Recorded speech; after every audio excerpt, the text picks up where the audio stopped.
What even are the others? Where did they come from? Why are they returning now, and what do they want? And what do the Starks have to do with it all? Well, today, I want to take you through my theory that ties together all of these questions and many more. By the end of this video, you'll see how everything connects back to one figure. A Stark mother who became the mother of the others, defying the laws of nature and tearing the seasons apart. But to understand that, we have to go back and unravel the real origin of the others by asking, what do we actually know about them?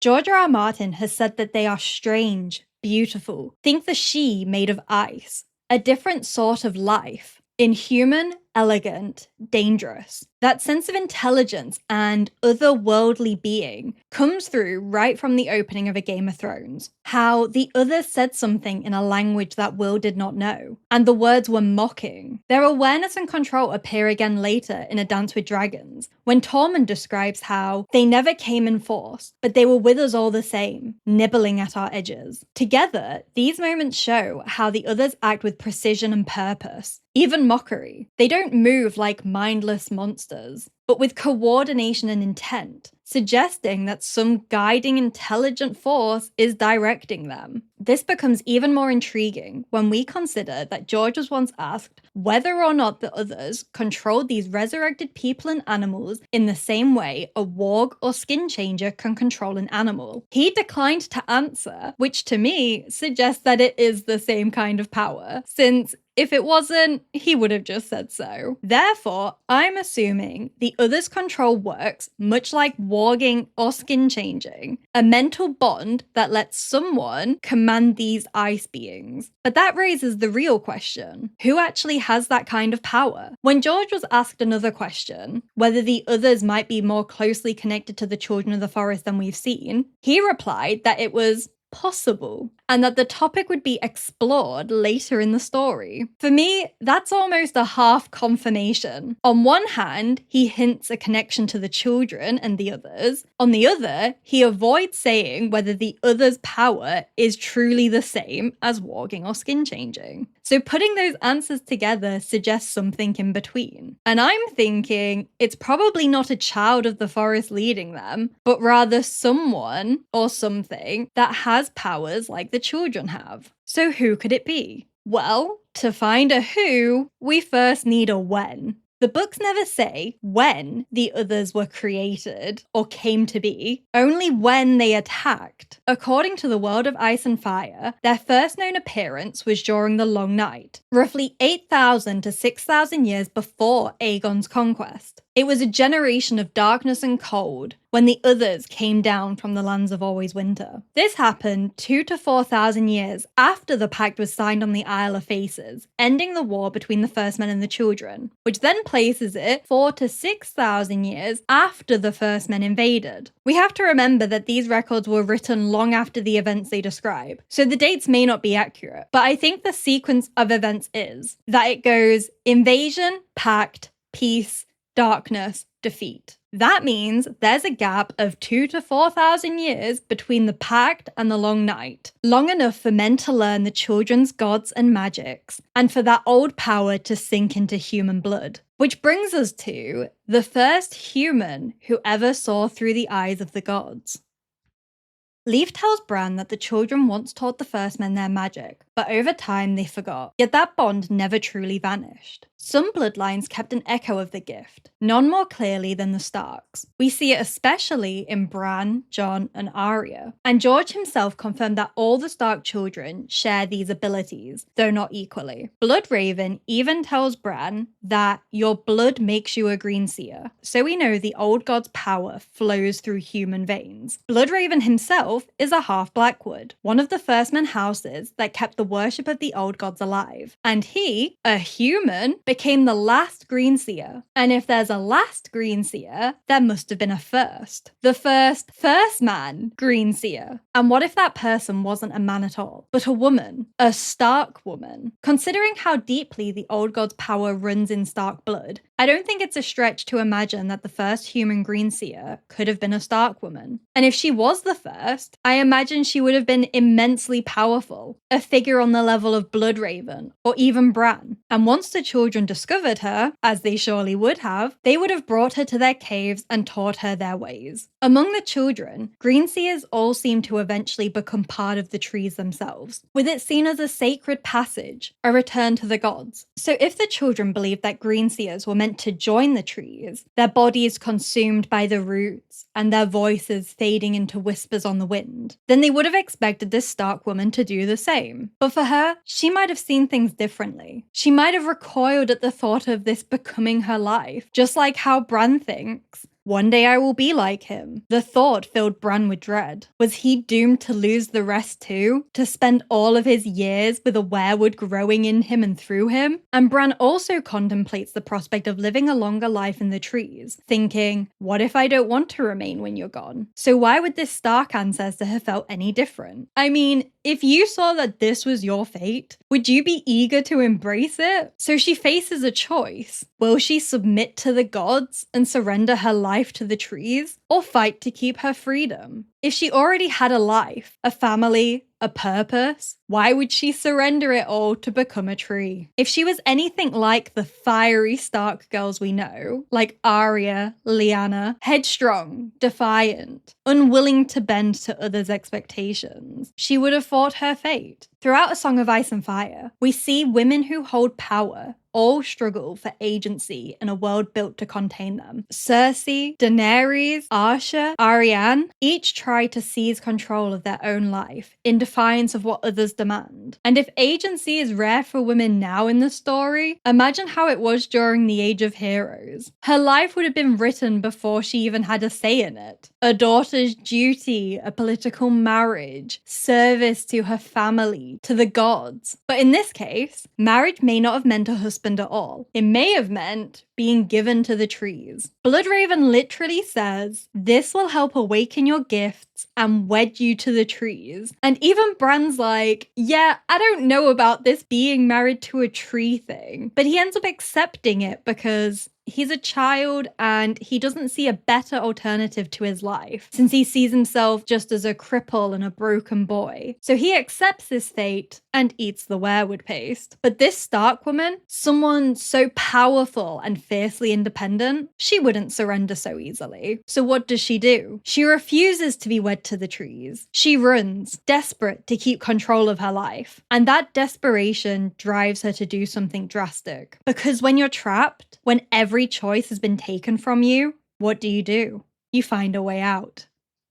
She didn't mean to create the others. She only intended to end her life. It was meant to be an ending, not a beginning. A single desperate act. If she couldn't have her own life, she wasn't going to give it to the children or to the trees. But in trying to escape her fate, she crossed into something beyond life and death. And I know you might be thinking, there's no way the origin of the others could be an accident. And I say, well, why not? We know that magic in A Song of Ice and Fire is never clean or simple. It's wild, unpredictable, and almost impossible to replicate. So when she acted, she couldn't have known what would happen. She wasn't casting a spell or following a ritual. She was simply reaching for control of her own life in one last act of defiance and despair. So what did she actually do? I imagine she went to a heart tree, a place sacred to the old gods. Maybe she went out of guilt, a way of asking forgiveness for what she was about to do. Or maybe it was the need to be seen. If she was going to die, she at least wanted the gods to witness it. And no place could be more charged with power than a heart tree. It's literally the most spiritually and magically potent place you could go if you were planning to die. Even Maester Lewin agrees. So she took the only weapon available to her, a blade of dragonglass, the same obsidian used by the children of the forest, since if they were already using obsidian for weapons, she probably also had access to it. But dragonglass is no ordinary stone. It's literally frozen frozen fire, a fusion of opposites, the paradox of transformation and preservation bound together. When she drove that blade into her heart beneath the heart tree, she didn't die like intended, but instead crossed the boundary between life and death, merging ice and fire. As one of the kind of magic rules we have, only death can pay for life. So her own death became the price for her rebirth, for her transformation, becoming the first other. It's the same kind of instinctive, desperate magic that runs through the story. Like with Daenerys stepping into the pyre, a self-inflicted sacrifice. No spell or certainty, just a combination of grief, faith,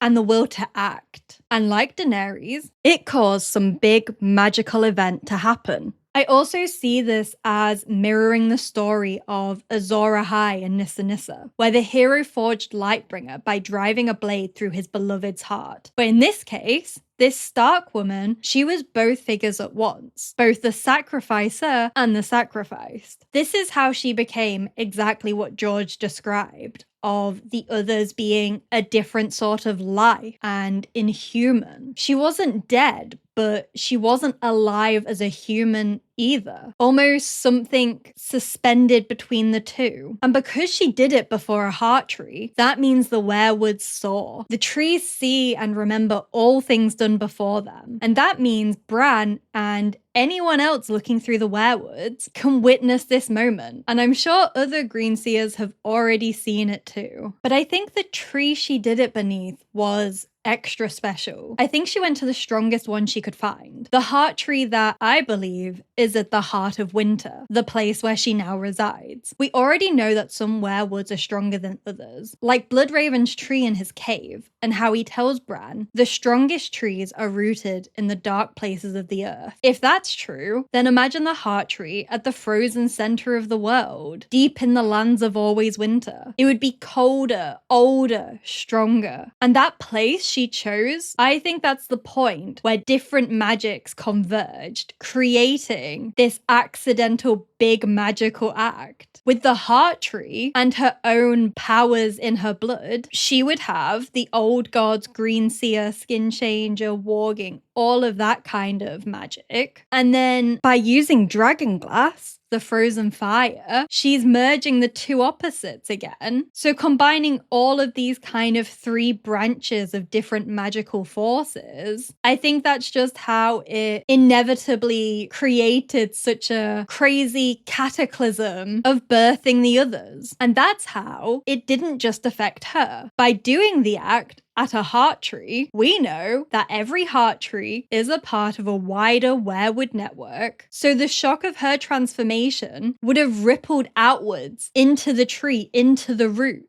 The weirwoods would have already had the souls of the children's Greenseers lingering in them. So her sacrifice accidentally became a mass group sacrifice, where as the power rippled out into the weirwood roots, into the weirwood network, it was like a cold web grabbing onto any souls that were already bound inside. Their essence, their spirits were harvested in this big magical act, feeding it, paying the price that the magic demanded, since we know that only death can pay for life. So the deaths of all those ancient souls in the weirwoods became the payment that was demanded. And from that exchange, from one woman's choice, the others were born. Her ice-born children, a people created by accident, from despair and defiance, from the wish of one woman who only wanted a way out.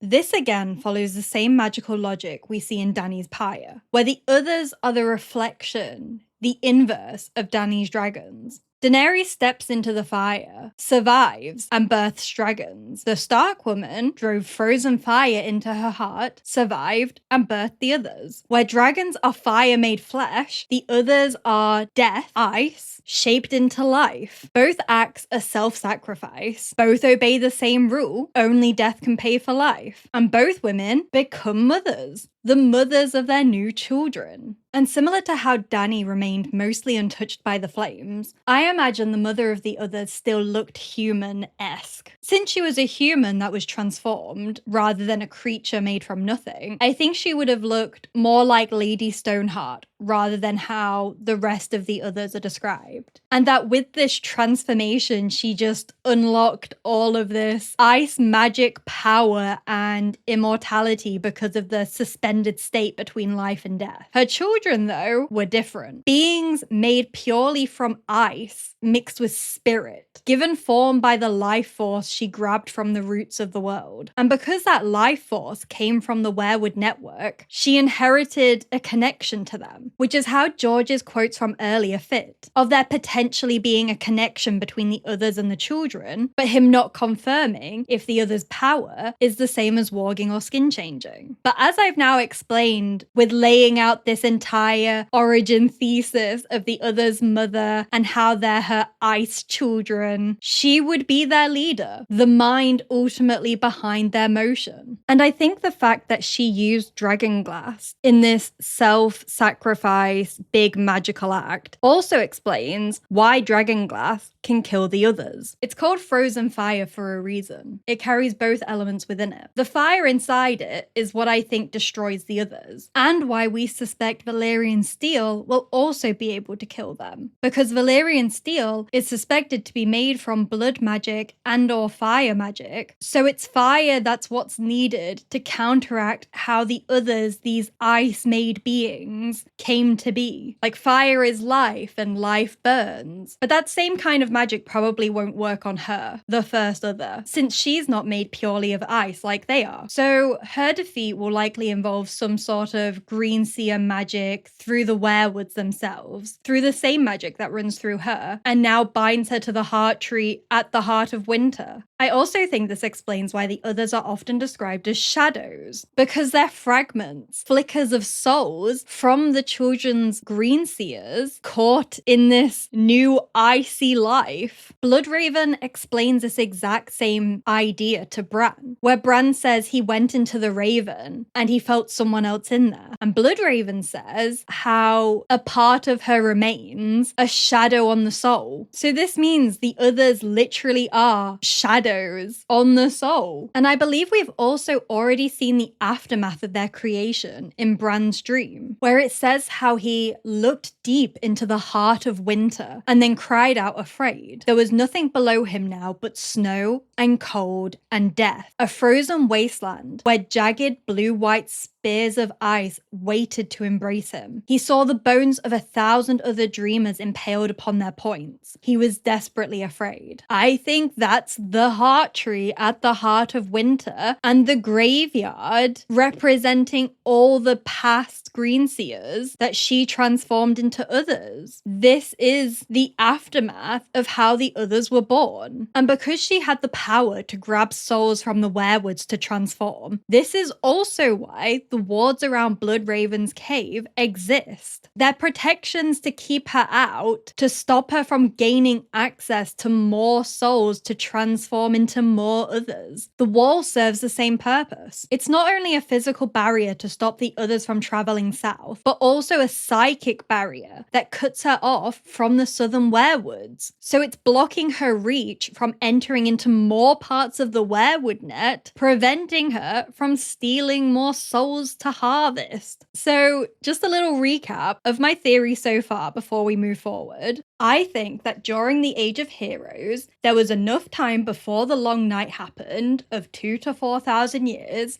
for the children's magics, the old god magic, to seep into human blood, which resulted in the first human Greenseer being born, who happened to be a Stark woman. The children would have expected her to do her duty to the gods, but she refused to be wed to the trees. She sought out the most powerful heart tree, located at the heart of winter. She took her own life with dragonglass, frozen fire, creating the fusion between one, ice and fire, life and death. Her own death paid the price for her rebirth, and she became the first other. This big magical act of combining ice, fire, and green magic spread through the weirwood roots, essentially grabbing and harvesting the souls of the Greenseers already living in there. Their deaths, their life forces, became the payment that was needed to turn their life force spirit fuel into birthing the ice being others. Because of this whole weirwood connection between it taking place, grabbing them, but also her own powers, she somehow ended up connected to them. She became their mother, their mind. And the wards of Bloodraven's Cave and the wall exist to keep her from accessing any further souls living in the weirwoods. But what happens when you return from death? What do you lose? And what remains? I think the price for this Stark woman defying death was even greater than just the creation of the others. When she drove the dragonglass into her heart, it fractured the rhythm of the world itself, breaking the laws of nature and the cycle of life and death. It was an act of death and rebirth in one, something that's not supposed to happen. Before that moment, I think the seasons turned in perfect balance, like our world. Even in the world of Ice and Fire, it's said that Maester Nicole argued that the seasons might once have been of regular length. So the idea of regular seasons once existing is already in the law. And then we're told that Sept and Bath argued that the inconsistency of the seasons was a matter of magical art rather than trustworthy knowledge. So even the Citadel admits that it can't explain the seasons through science. Even George himself has said that the broken seasons are the result of magic, due to the story being fantasy-based rather than having any science fiction elements. But if we listen to Maester Nicole, that the seasons were once natural and are now not, then something must have broken them. And I think that something was the Stark woman's transformation into being the first other. That is this magic that broke the seasons. It's the moment when death stopped being a part of the natural order. How that defiance, the act of existing between both life and death, could result in the cycles of the seasons of life being shattered, because it's the moment when death stopped being a part of the natural order. So this would mean that this is when and why the long night actually began. That it was immediately after and because of her transformation into being the first other. The others didn't wait thousands of years before attacking during the long night. I think it was literally the Stark woman did the self-sacrifice, accidentally transformed herself, accidentally created the others, and the long night followed not long after. So she and the others are the reason the seasons are broken. They shouldn't exist. They represent life that refuses to die, which is why the seasons have never gone back to normal. As long as the others exist, the world itself can't move forward and continue its cycles. The balance is gone. We see this same imbalance everywhere in the story as well. Anyone who's touched by death and brought back is changed. It's permanent. That death leaves a mark that never fades. Only when the body is allowed to return to the earth is it released. Anyone pulled back carries that touch of ice. The ice magic being what preserves the body, while fire magic is the force that reanimates it. But the problem with fire is that it burns away the self. As Beric Dondarrion says, fire consumes. It consumes, and when it's done, there is nothing left. Nothing. We see it again and again. Like I just mentioned with Beric Dondarrion, he's brought back 6 times, and he loses more of himself each time, with his memory fading of who he used to be. There's Lady Stoneheart, stripped of love and mercy, consumed by vengeance. I mean, there's a reason why she's called Stoneheart. There is no human heart left for her to have any conflict with. There's also Cold Hands, who seems to have been a member of the Night's Watch, and this sense of duty, fighting for the good guys, remains with him, with helping Bloodraven, Sam, Gilly, Bran and everyone,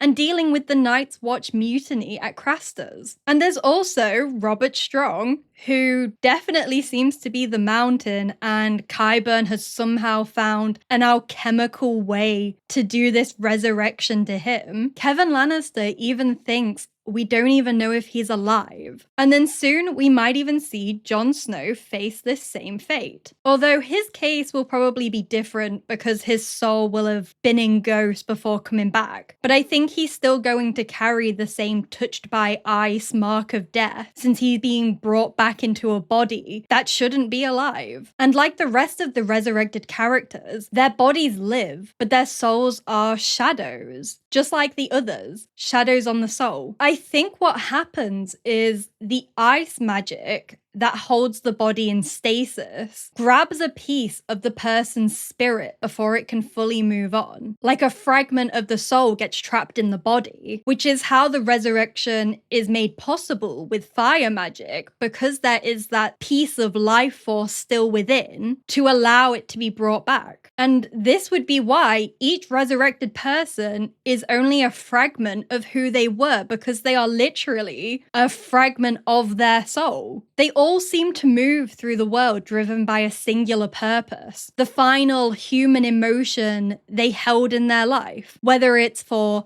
their final vows, for vengeance, duty, for love. It's all a singular focus because that's all that's left of them. They're living echoes of their own unfinished business. And I think the pattern between all of them is justice. They're all stuck living this reanimated life, focused on getting justice, what justice will be required based on their final human moments. And of course, this is how we can now bring more morality, ethical, philosophical questions into it, because the problem is, for these resurrected characters and their needs for justice, does that justify their actions? But of course, that's a whole conversation for another video. Essentially, the problem is that these people shouldn't be alive. Death is a part of nature's order. When Varamir dies in A Dance with Dragons prologue, we see how his soul first flows into the weirwoods and the animals around him, before going into his second warg life and his wolf. So this shows how someone's spirit, their soul, should be returned to the earth after death. But ice is the magic of refusal, so it interrupts that process, and it preserves the body, but splits the soul, holding a part of them suspended between life and death. And for this Stark woman, the first human Greenseer, the first other, the mother of the others, it was no different. Her final human emotion defined what she became. And following that same pattern of justice, love, and loss, well, I think she wanted her son back.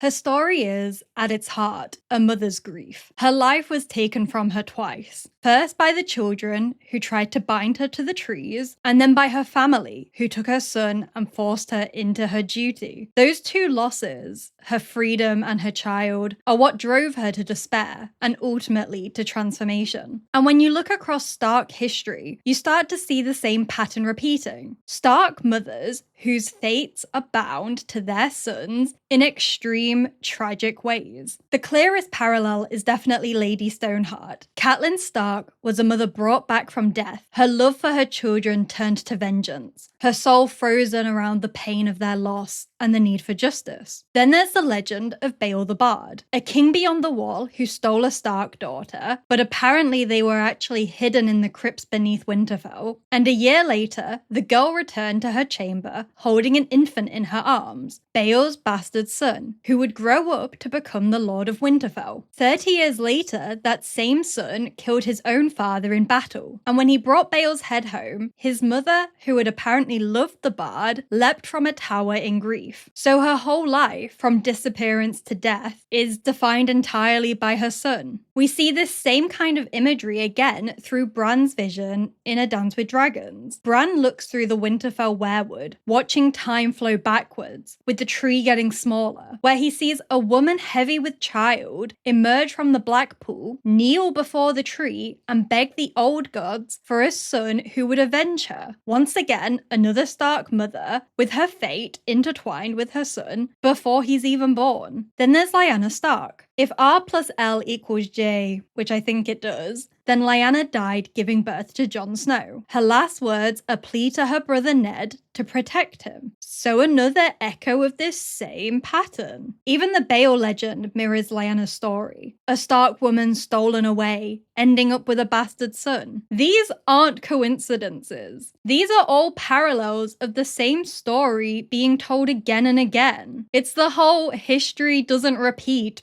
but it rhymes. And all of those rhymes can be traced back to the first Stark mother who became the first other, and why I think she, too, was a mother. And I think her child would have been a bastard too, born after she had already been promised to wed the trees. When her family, the Starks, found out, they took the boy in and raised him, just as Ned did with Jon, while she was expected to go and do her duty to the old gods. So this is why I say her life was taken from her twice, by the children and then by her family. Her freedom was stolen, her child taken, and those two losses, the right to live, the right to love, is what broke her, which is why she made the decision to take her life. And this again parallels Dany. She too lost her son, taken from her by someone else, and from that grief, she stepped into the pyre. A desperate act done when there was nothing left to lose. And this Stark woman did the same. The same pain, the same defiance. But instead of fire, it's ice. But now, as we all know, the others were never truly defeated, only driven north, which is why they're returning now. But why? What did they fail to achieve the first time? Well, as I've already said many times, if she wanted her son back, it means she never got him. I really think that is the singular goal, that final obsession of her human intent that has shaped all of this. The problem now, though, is that her body, I think, is currently bound to the heart tree at the heart of winter because it's her frozen source of power. Like, it has to be. That's how she's able to control the others, her sons, and command the dead, the whites, across such vast differences. It has to be this combination of the weirwood skin changer, warging, and ice magic that allows for all of this. But that means she can't move. She's trapped and imprisoned in the very same way she once sought to escape. And the way the whites play into it all is that they're just simply her tools, a means to an end, a way to help her sons, the others, do what she can no longer do. And because she was the first being to ever die and be reborn in the same moment, she became the embodiment of defiance itself, the defiance of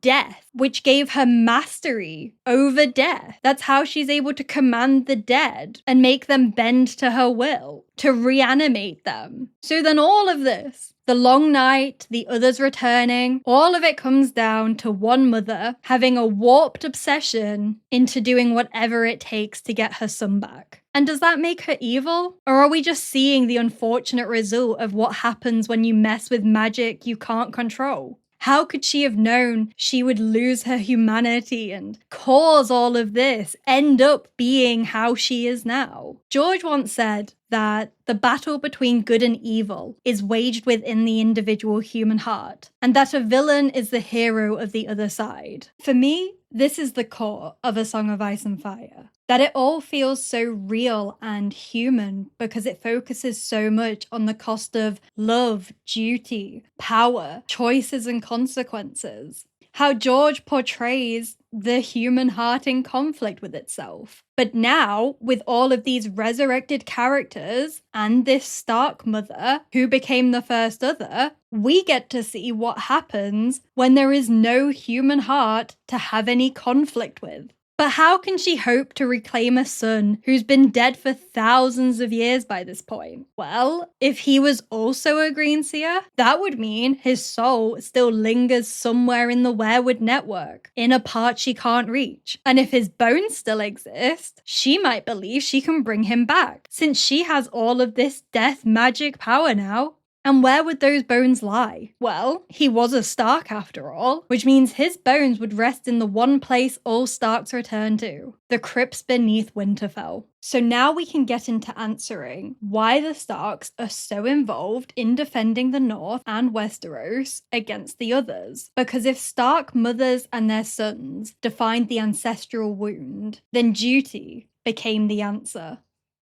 Her bloodline survived. Through the Kings of Winter, through the Lords of Winterfell, her family, the Starks, became the living legacy of her line. And with that blood came a terrible inheritance, the duty of containing what their own ancestor had unleashed. And this, I think, is why the Starks are defined by honor and duty. As Ned once said, the blood of the First Men still flows in the veins of the Starks, and they still hold to the belief that the man who passes the sentence should swing the sword. So this isn't just morality, it's ancestral memory. The understanding that the blood which once unleashed all of this death and destruction must now hold it back. And after the long night, we see the Starks carry that responsibility forward. There was the last hero, probably a Stark, who sought out the children's help to defeat the others. And I think that he was her direct descendant. Maybe her great-grandson, given how long the long night lasted. The children helped him because they knew exactly who and what she was, and the history of all that unfolded. The children didn't directly make the others, but their magic and their expectations opened the way. And it was their weirwoods that she corrupted, their Greenseers she initially stole and transformed. So when the last hero came to them, he might have reminded them of that they shared responsibility to put things right. And so they joined him. And when it was over, Bran the Builder rose to meet the task of ensuring it could never happen again by building the wall again with the children's help. And when that was done, he also built Winterfell, deliberately placed over hot springs, a place where warmth rises from the earth itself, a direct counter to the cold ice magic of the others. It was also built around a godswood, making sure that the Stark seed was rooted in the power of the old gods. But I think they went a step further than just building walls for a castle at Winterfell. I think there's some deep magical protection similar to what's happening at the wall. And as we know in this story, the most powerful magic involves blood magic.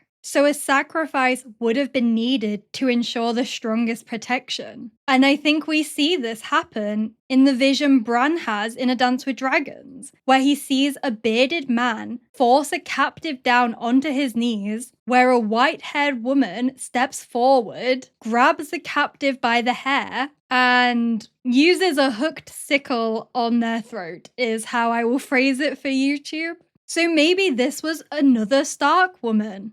Maybe even her son. At least maybe a Stark son. A sacrifice that was used to consecrate Winterfell itself, to make it a place of protection. To keep her, the Stark mother, the mother of the others, out. If that's true, then Winterfell carries a blood-forged magical seal protection to hold back the power their own blood created. Which brings us to the crypts. Because if the mother of the others was a Stark, then everyone buried beneath Winterfell is of her blood too. They're all her sons, her grandsons, her entire line, her lineage of sons are all gathered in one singular place. So I think the crypts are what she's after. They're her ultimate prize. She wants her son back. This is a place full of sons. And this would literally explain everything about the crypts. Each tomb has a stone statue, an iron sword laid across its lap, and a dire wolf curled at its feet. I think the iron is almost certainly a form of warding, even though, according to tradition, those swords are to keep vengeful spirits within the crypt. I think they're there to keep her and the others out because iron is one of the materials that the others hate, just like fire. And this could also be the reason why the crypts have been reaching out to the current generation of Starks through their dreams. We see Ned, Jon, Bran, and Rickon each dream about the crypts, where the Stone Kings stir, voices whisper, and the dead seem to call them down into the darkness. It seems like their dreams are suggesting that their ancestors are wanting them to go down to the crypts for some reason, and there's this foreboding sense that the past is not at rest. And there's some sort of importance in going down to the crypt, even if it makes them feel uneasy, like with Jon. And notice again how these are all male Starks. These are Stark sons having these prophetic dreams about the crypt. Arya and Sansa don't have dreams about the crypt. So it's again just the male Starks. I am telling you, I have cracked this whole thing. It is all about Stark mothers and their sons. Be sure to subscribe if you want to see more of this hard-hitting, in-depth detective theory crafting work. But it's a pattern. It's a pattern of the Stark sons being summoned. Maybe as a warning that they should be at Winterfell protecting their ancestors in the crypts. And I wonder if maybe the crypts themselves are what stirred the others awake in the first place. When Ned had Lyanna buried and a stone statue made of her, she is the only exception, the only female Stark that was both laid to rest in the crypts but was given a statue. And I think that was the act that might have chipped away at the protection magic ward spell. Like, what if when the Starks first made this protection, it required a sacrifice and it was of male blood, like what Bran sees? A king's blood given to shield the bones and spirits of all future males resting in the crypts. And women were never a part of that protection magic spell because I guess who cares about them? I mean, they clearly were never intended to be placed in the same area of the crypts as the Kings of Winter, of the Lords of Winterfell. And they definitely weren't intended to have statues. And also, it's not women, daughters that the mother of the other wants. Like, this is all about Stark's sons. So when Lyanna was laid there and a statue made of her, I think it interfered with the protection spell somehow and created like a crack or something within it. Lyanna dies in 283 AC, which is roughly 14 years before the prologue in A Game of Thrones, where we see the others appear for the first time in 297 AC. So the others are now already active 14 years after Lyanna's burial and statue was made. And 14 years would be maybe the exact same kind of slow burn decay you'd expect if a magical ward was weakening. The protection had already begun to wear away long before the main story starts.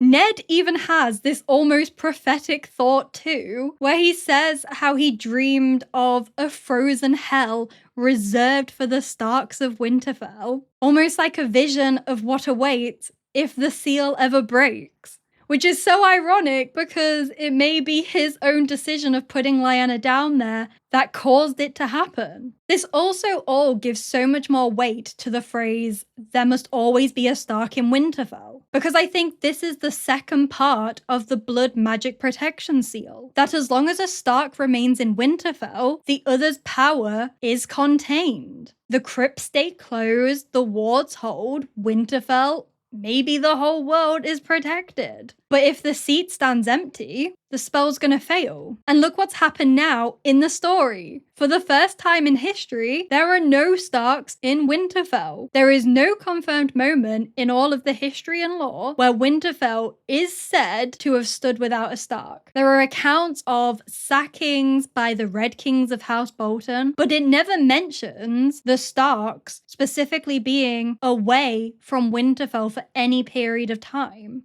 So that means from the First Men to now, the Starks have always held Winterfell until A Game of Thrones, where we start seeing the Starks drifting away one by one, chipping away even further at the protection spell. And if the mother of the others has the same type of Greenseer powers as Bloodraven, even if it is in some weird, icy, distorted way. She probably knew that this was the only point in history where there would be no Starks in Winterfell. And that's why her power, the others, started to rise again, right as the wheels are turning. The Starks leaving their home, the wards weakening. All while we see the others are already stirring in the north, already awake, watching, waiting for their moment to strike. So when we ask, why are the others returning now? That's the answer. The protection seal at Winterfell began to weaken the day Lyanna Stark was laid among the kings of winter and the lords of Winterfell, and a statue was carved in her likeness. And now, with no Starks left in Winterfell, the blood seal is fully broken. The crypts stand unguarded. For the first time in thousands of years, she has her chance.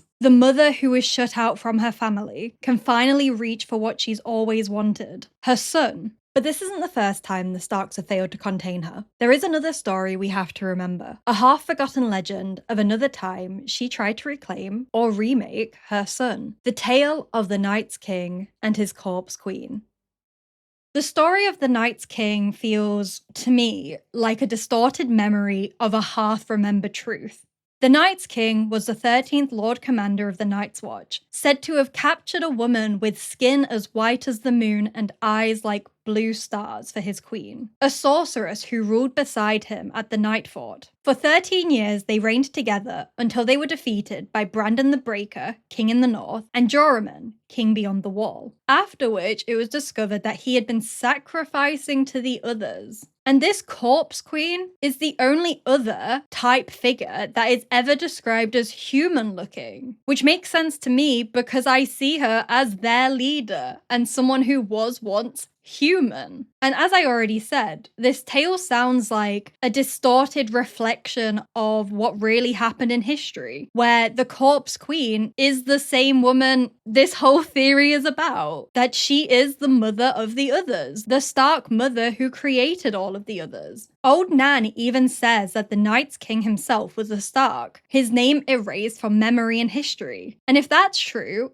it makes sense that her name was erased too. Two Starks, both wiped from history together. Another echo of the same pattern of a Stark mother and her multi-generational son. And that's what I think this relationship really was. I think she was seeking out her own descendant, probably drawn by the same power that runs through his blood. Maybe she saw him as a husband, or maybe as a replacement for the son she lost. Maybe both. Even the title seems to reveal this truth. The Night's King? It's possessive. The Night referring to her, the woman of darkness. He was her king. She ruled through him and bound the Night's Watch to her will. But she wasn't trying to rule them. I think she was trying to build back her forces after the long night, and that these sacrifices they made were experiments, where each life offered to her was another attempt to rebuild what she had lost. The combination of initially losing her son, but also losing her ice-made children during the long night. So essentially, I see the creation of the others as an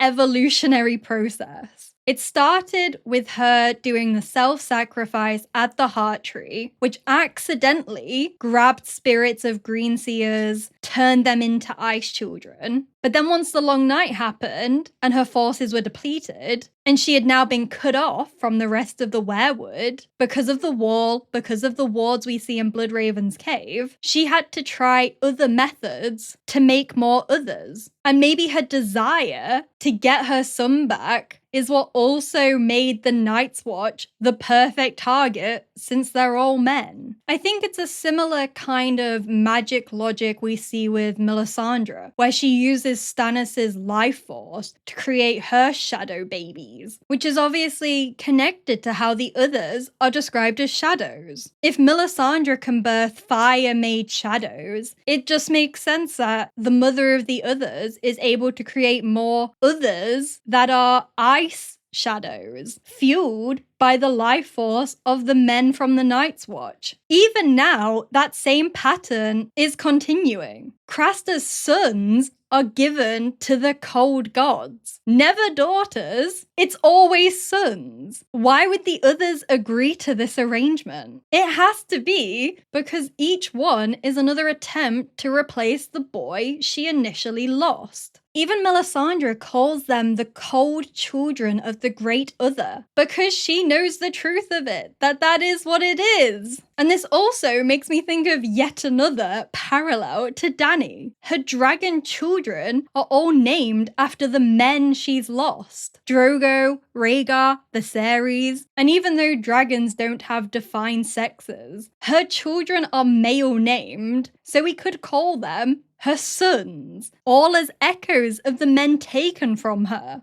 It's also worth considering that this Corpse Queen figure was luring men north the way the Night King captured her, but she wanted to be caught. And that might be how Bloodraven ended up in a cave north of the Wall. Maybe she's able to use the Greenseer Green Dream connection still to other Greenseers and Dreamers by getting into their dreams or something and luring them north to her. So maybe she tried to get Bloodraven first, but the children were just able to get to him before. Which also makes me think of the speculation that Euron could be a failed protege of Bloodraven. But what if Euron was just another potential victim of her? And that might be why he's so obsessed with being like a god figure that's above gods themselves, because maybe he knows some of this other's mother power and stuff, and he thinks, if she was able to do all of that, why can't I rise above the gods, become a god myself as well? It also makes me think of Bran's dream when he's in the coma of the fly or die moment. If he didn't fly, would his death have actually equaled her being able to steal his soul? Like, is that what all of these bones of Greenseers and Dreamers represents at the heart of winter?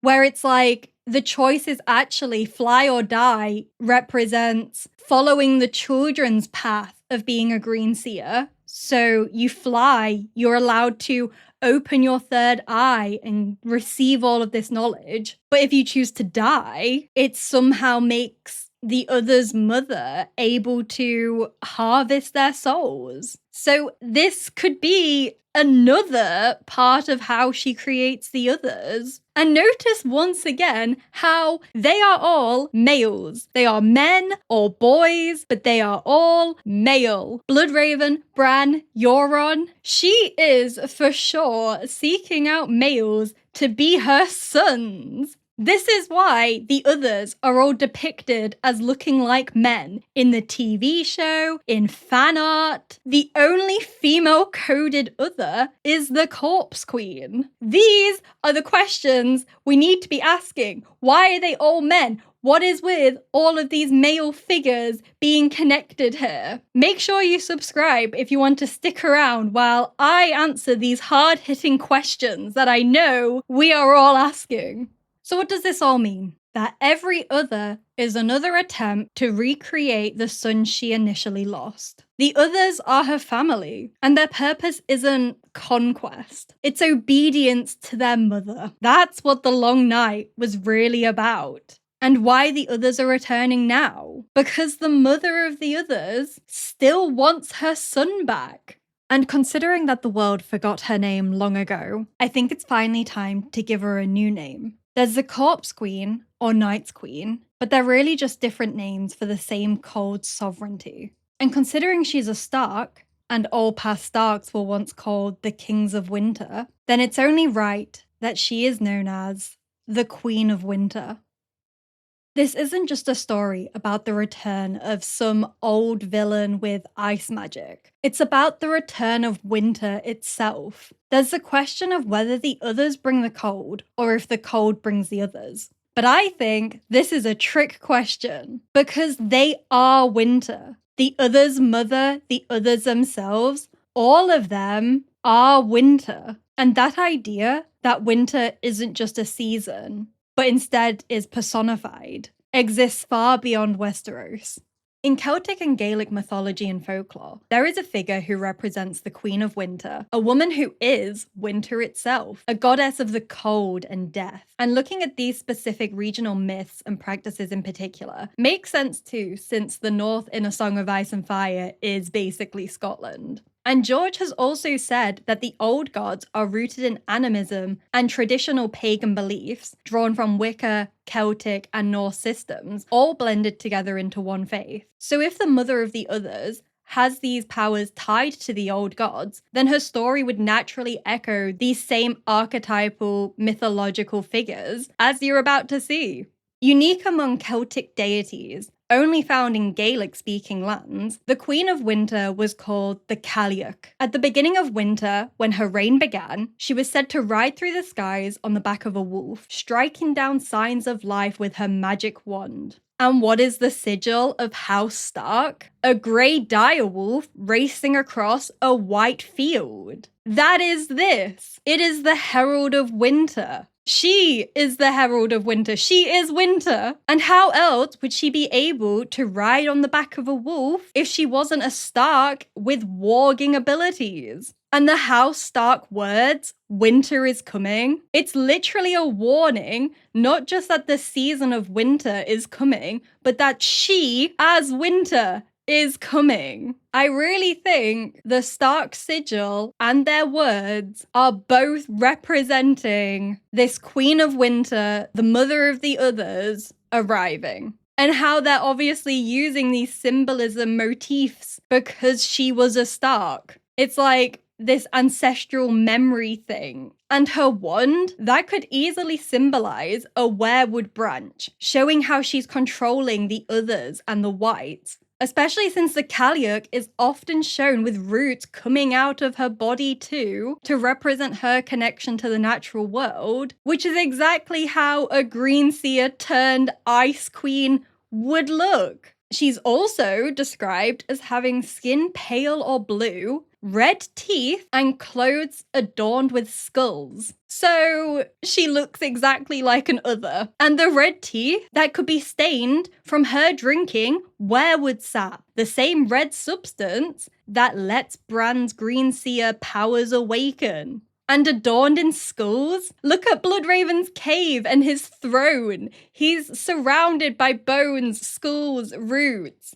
And it's also the same imagery Bran sees in his coma dream at the heart of winter, where there's all these skulls being impaled by icy spikes. So if she now resides at the heart of winter in the heart tree, surrounded by skulls, you could say she is adorned in skulls. Sometimes she's even portrayed as having one eye, a baleful eye that sees all. Baleful, like the crow's third eye in Bran's coma dream, where he says it had 3 eyes and the third eye was full of a terrible knowledge. This is not good Greenseer ability. This is a terrible power. And the Cailleach has an eye exactly like this. The sight that brings power, but also ruin. Additionally, the Cailleach is the patron of wolves in all 3 Gaelic-speaking regions. So again, why are direwolves the sigil of House Stark? And she's a shapeshifter who can take on the form of different animals, but is mostly depicted as transforming into birds, including ravens. This is skin-changing magic, people! She has the exact same abilities as the Starks, the Greenseers, all of it. You see now how we have built this theory and it's all connecting, but there is more. There's even more. When the Cailleach's reign ends at the start of summer, she doesn't die. She turns to stone. Tell me, that doesn't sound like the crypts of Winterfell, how all the Starks die and they turn to stone. So I am making the definitive statement that the mother of the others, this Stark woman, is for sure a parallel to the Cailleach, the Queen of Winter. And if that's the case, then her fate may be the same, that she has to yield to summer, die, and turn to stone, just as all her multi-generational sons have done. But before we continue speculating about her end, we need to go back a step to when her story begins, at the moment when winter takes hold, which just so happens to fall on Samhain. Samhain was not only the start of winter, it was also the night when the dead rose, when the veil between worlds thinned. And that's the key to how the Other's mother is able to raise and command the dead. As I briefly mentioned earlier, the Whites aren't her children like the Others are. Instead, they're more like tools, servants to help her achieve her goal of bringing her son back. And Samhain marks the boundary between life and death, the one night where spirits can cross freely, when the living and the dead share the world. So at the moment, when this Stark mother became the first Other, when she died and rose again, by her defying death, she gained the ability to control it. That's the magic she embodies, the magic of Samhain itself. And when that power fused with the creation of the Others, her ice-made children, winter began. The long night marked the beginning of her reign, the moment when death stopped obeying its natural limits. So she is the living embodiment of Samhain and the Cailleach, her power born at the exact same moment when winter starts and she gains ice magic to bend to her will, but can also draw on the strength from the door to the other world being open. She stood in the doorway between worlds and refused to let it close. And if all of this sounds familiar of Samhain being the beginning of winter, it being a liminal moment where the veil thins, that's because this is where Halloween comes from. This is Halloween. Samhain was one of the great seasonal hinges of the Celtic year. Between the 2nd and 14th centuries, much of Celtic Europe recognised only two halves of the year: summer and winter, Beltane and Samhain. Beltane, on the 1st of May, marks the beginning of summer, with Samhain beginning at sunset on the 31st of October, running through until sunset on November 1st, marking both the start of winter and the new year. Across all Celtic regions, everywhere had their own word that represented this start of winter or new year, either marking it as the summer's end or the first day of winter. These hinge points of the year were sacred because people both feared and revered in times and places that were in between. So places like bridges and crossroads, twilight and dawn. Beltane and Samhain were the same, representing gateways between the two halves of the year. And these thresholds were believed to loosen the boundaries of the world, increasing magical potential as they represented moments when the normal structure of reality weakened, when fate, nature, and the unseen could be directly influenced. With this liminality and increased magical potential, Samhain also carried deeper symbolic weight, such as representing the death of the sun, an association with the dead due to the thinning of the veil between worlds. And George has said that the Others are like the Sidhe, and I think he meant that literally, because in Gaelic mythology, the Sidhe weren't ghosts. They were the Ishi, the folk of the fairy mounds, beings who emerged from burial mounds, which were portals to the other world. They were seen as ancestral spirits or remnants of the old gods, being immortal, ever waiting, dwelling beneath the hills. It's even been suggested that the word Sidhe was synonymous with immortal, linked to other words meaning lasting, perpetual, and long life. And that's why, in their tales, the Sidhe never truly died. They were waiting for these mounds, the portals to the other world, to be open again so they can return to the mortal world. And the word Sidhe itself originally meant these same mounds or hills that were used as burial mounds that served as portals to the other world. So we have beings from the other world that rise from the mounds of the dead, but they're not really dead, at the moment when winter begins. Tell me this doesn't sound like the Others and the Whites arriving. And this is crazy, right? Because if the She come out of their burial mounds at Samhain, and my theory is about how the others were made from fragments of the souls, the children of the forest Greenseers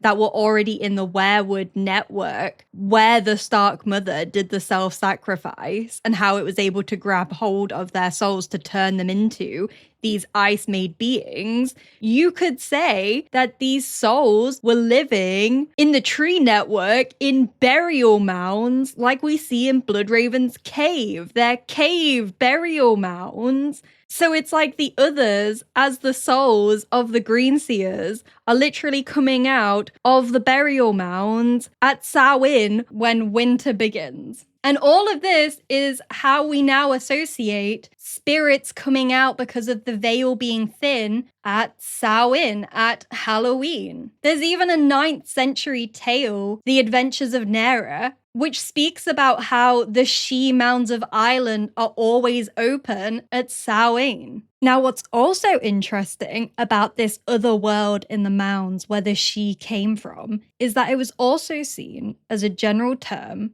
for the various lands of the gods, both good and evil, the place where one was reborn after death, and that a constant exchange of souls was always taking place between the two worlds. A death in this world brought a soul to the other world, and a death in the other world brought a soul to this world. And this really stood out to me as well, because I'm thinking this exchange of souls thing, could this be what I was talking about earlier about how I think the others are all being powered by a life force soul, either taken from past Greenseers, from the Night's Watch sacrifices, how there's some sort of life force, a part of someone's soul that is in each of the others in order to have them being alive. And if that's the case, with this whole exchange of souls thing, this might mean that when the others are defeated, it also represents the souls being released back into the mortal world so that they can finally go to rest and be dead. And to add on to all of this, people feared offending the spirits at Samhain, so they would use iron and fire for protection, which is exactly what repels the others. People used to light bonfires at Samhain to imitate the life-giving sun, which would keep the evil spirits at bay. So fire is the key defense against the cold and the dead, because during Samhain, the sun itself was believed to suffer, to be trapped and weakened by winter's grasp. So you could say the importance of fire at Samhain existed because the night is dark and full of terrors.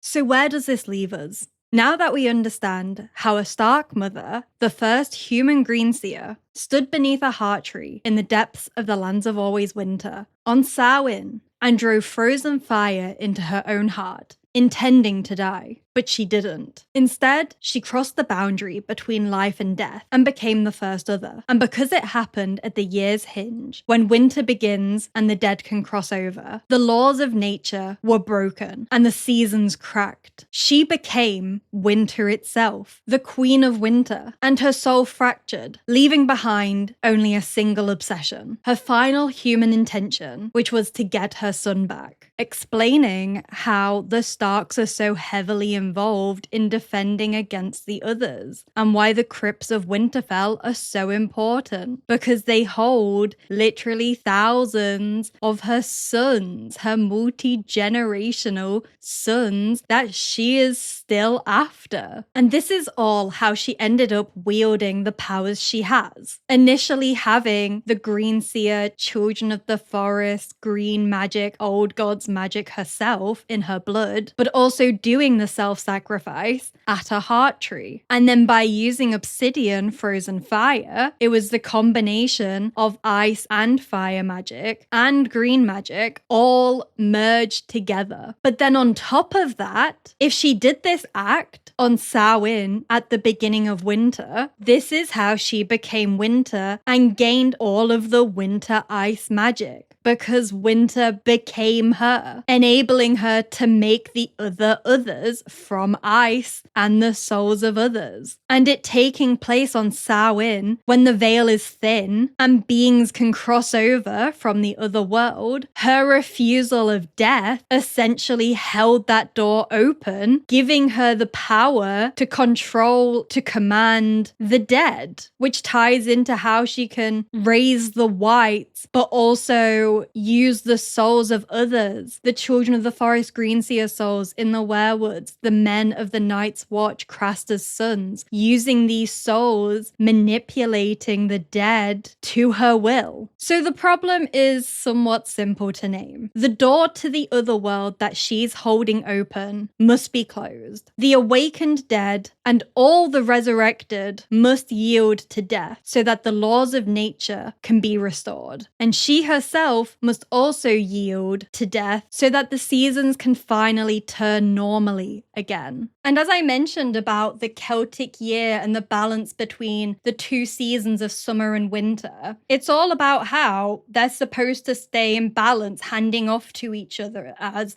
the wheel of the year turns. But what would happen if the Cailleach, the Queen of Winter, refused to hand over? There would be a winter that would never end. And I think that's the story we're seeing in A Song of Ice and Fire. That her transformation, her death and rebirth, broke nature's rhythm. The long night was its first consequence. And that's when the balance of the seasons of life and death shattered, because death stopped being part of the natural cycles, of the laws of nature. But how do you make winter yield? Well, considering all of the winter-summer mythological parallels, if the others represent winter, the Cailleach, then Daenerys is summer, who is represented by the goddess Brigid. I know this isn't a show-stopping revelation. I think it's quite obvious. You know, the story is about A Song of Ice and Fire. Of course, Dany is the fire side, the summer side, and how the followers of R'hllor, the Lord of Light, they all fall into this summer category as well, and how they see Dany as Azor Ahai. I think they're probably right, given everything we're talking about right now. But all of that would be its own separate video. So let me know if you want me to dive into all of the mythic historical parallels to Daenerys, Brigid, Summer, R'hllor, all of that. Let me know. But essentially, Melisandre and the general followers of R'hllor actually do understand the truth about the war to come and how it's fire and life that is the only thing that can defeat the others. It's a battle of ice versus fire, winter versus summer. And if the others hadn't been driven back during the long night, then winter would have lasted forever, which is the same threat our characters now face. Melisandre says it multiple times about soon comes the cold and the night that never ends, and she's right. If no one restores balance, winter, the others, will last forever. And what's interesting is that some characters in this world seem to want an endless summer, a great summer that never ends, with even R'hllor's priests sharing a similar sentiment when they're talking about Dany being Azor Ahai and how her triumph over darkness will bring a summer that will never end. But that would be just as destructive because the imbalance goes both ways. As Beric's warning makes clear, fire consumes, and when it's done, there is nothing left. So it's not about one side's victory, it's all about balance.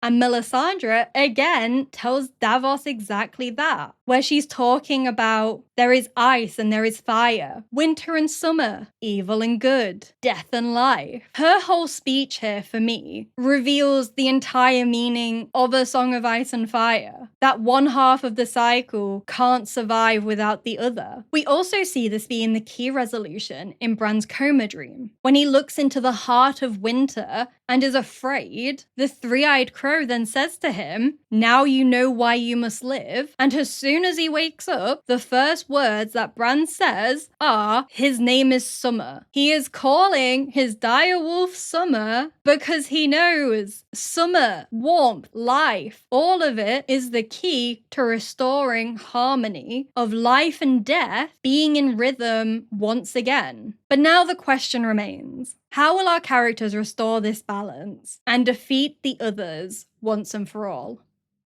I think the answer may partially lie in an old Scottish folktale called The Coming of Angus and Bride. The tale goes like this. The Calliach, called Beira in Scotland, represents the Queen of Winter. Beira kept Bride, the goddess of spring and summer, imprisoned. Beira knows that if Bride is freed, her rule will end, so she traps her and suppresses the year's renewal. Meanwhile, Beira's son, Angus the Ever-Young, lived on the Green Isle of the West, on the land of youth. He dreams of Bride, then speaks to the King of the Green Isle and learns that he's destined to be the King of Summer and that Bride will be his queen. The King of the Green Isle says how the wolf month, which is February, has now come. Uncertain is the temper of the wolf. So Angus borrows 3 days from August to calm the seas and sky so that he can ride his white steed east in search of Bride. Eventually, Angus finds Bride, frees her, and they marry. At Bride's touch, the ice melts, the birds sing, and flowers bloom. Spring has come, chattered the raven. They are hailed as the king and queen of the warm half of the year. But Beira fights back with wave after wave of storm, her last desperate attempt to hold on to winter, until she's finally forced to retreat north, falling into a deep sleep from which she could not wake until summer and autumn were over and past.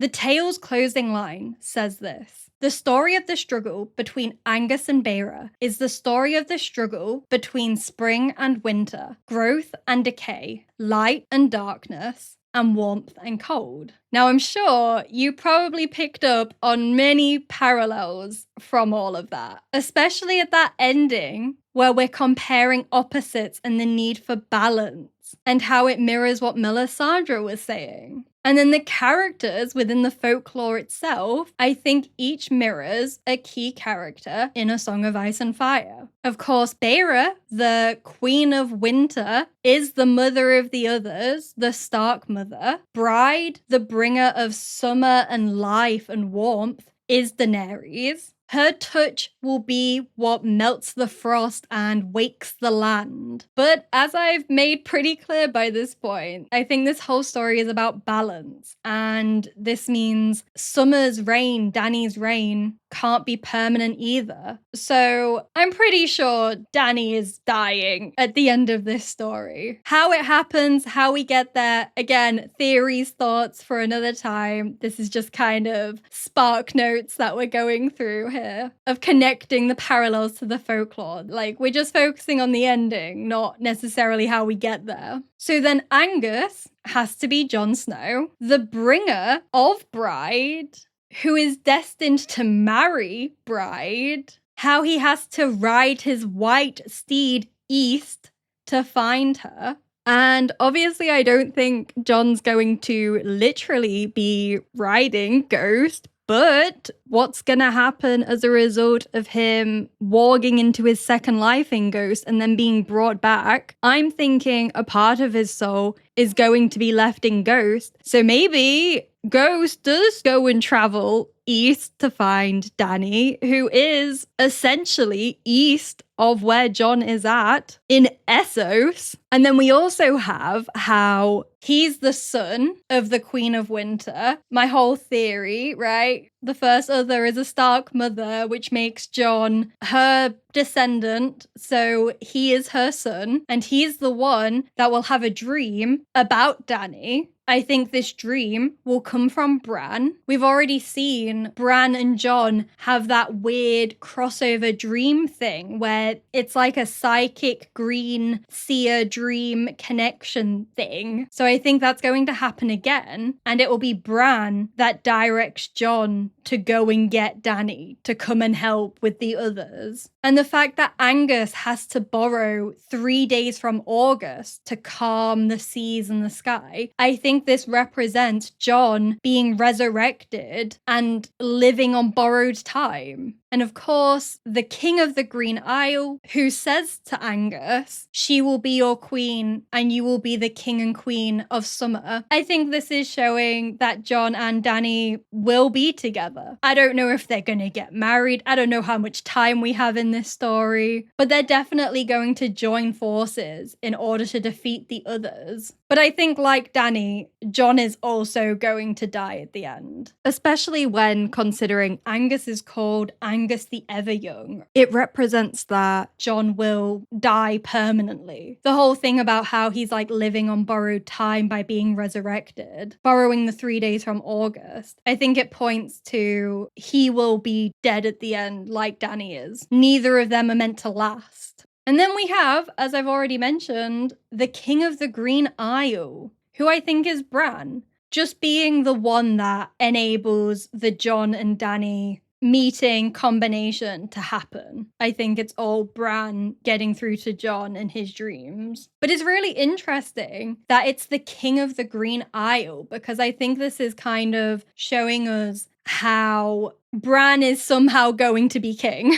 Like, because of Bran having the Greenseer, Weirwood, all those powers, and being the knowledgeable one who guides others in this story. It's like the representation of knowledge and memory and knowing about the future and things like that. Although I do think Bran will actually have a bigger role in the defeat of the others, because like I mentioned way back when, towards the beginning of this video, I see the mother of the others now planted in the frozen heart tree at the heart of winter, and how I was saying I don't think she can be killed like the others can be, like with obsidian. So the key to her defeat is going to be Bran seemingly doing some weirwood psychic stuff in order to remove her from the equation. So again, we're not connecting all the dots here. I don't know how King Bran ends up being a thing, but I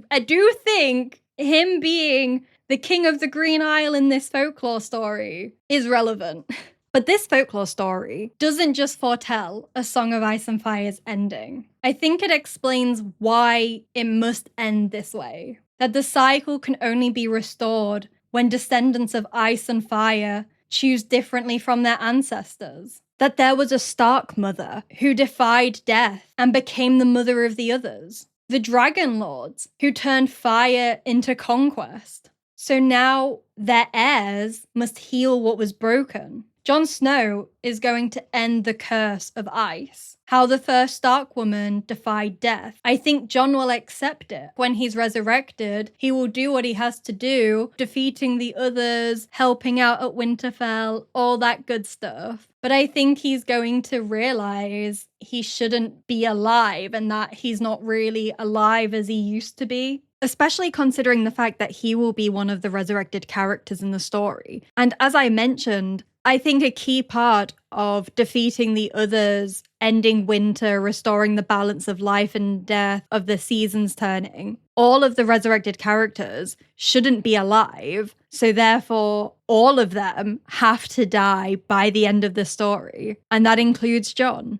No matter how it happens, I think Jon's going to die and he's going to be fine with that. So he will represent the son of winter who yielded to death. So it's like this restoration of the natural order. And then of course Daenerys, she's going to be redeeming the sins of fire, how the Dragon Lords burned to rule. But I think she's going to be different, and ultimately she will burn to allow for renewal. Like, just in the fact that she's obviously going to help defeat the others, to end the others. So ultimately, she will be using her dragons, her fire magic power for the good of the world, despite whatever ends up happening to her on her journey to get there. Like, without considering how she is as a leader, a ruler in a political, societal, moral sense, ultimately she is going to be the key factor in defeating the others. So that is her redeeming the sins of her ancestors and using this power for good. But with that, considering she is the representation of summer, it means ultimately she's also going to die at the end because summer also can't last forever. But now we can see how together they will each play a part in restoring what their bloodlines destroyed. The rhythm between death and life, ice and fire, that when the dawn comes after the winds of winter, the seasons will turn again, and we can finally dream of spring, because the Song of Ice and Fire will, at last, be in rhythm again. At the start of this video, I said that by the end, you'd see how everything connects back to one figure, a Stark mother who became the mother of the others, defying the laws of nature and tearing the seasons apart. And now that we're at the end, I hope I've managed to fulfill that promise, that you can see how all of these threads really do connect back to her. And I have to say, this video was my Myronese knot. I had so many intertwined, tangled ideas, theories, parallels, symbolism going on, and I did my best to untangle it all and lay them out in a way that hopefully made sense. And there were even quite a few minor threads that I had to cut to keep this video mostly on topic. But if you're hearing me say this right now, that means you stayed through the entire thing, which I really, truly appreciate. And since you're still here, you might as well give it a like, leave a comment to help appease the almighty YouTube algorithm gods. And if you're not already subscribed, maybe consider doing that too, as I will be making more videos about my thoughts and theories on all things A Song of Ice and Fire. I can't promise every video will match the breadth and depth as this one. I mean, I didn't even expect my first A Song of Ice and Fire theory video to turn into whatever mammoth of theory crafting this became. But anyway, thank you again for watching, and I will see you in whatever video I end up making next. Goodbye! They are fathers and brothers and sons! Why are they all men? These are the questions we need to be asking.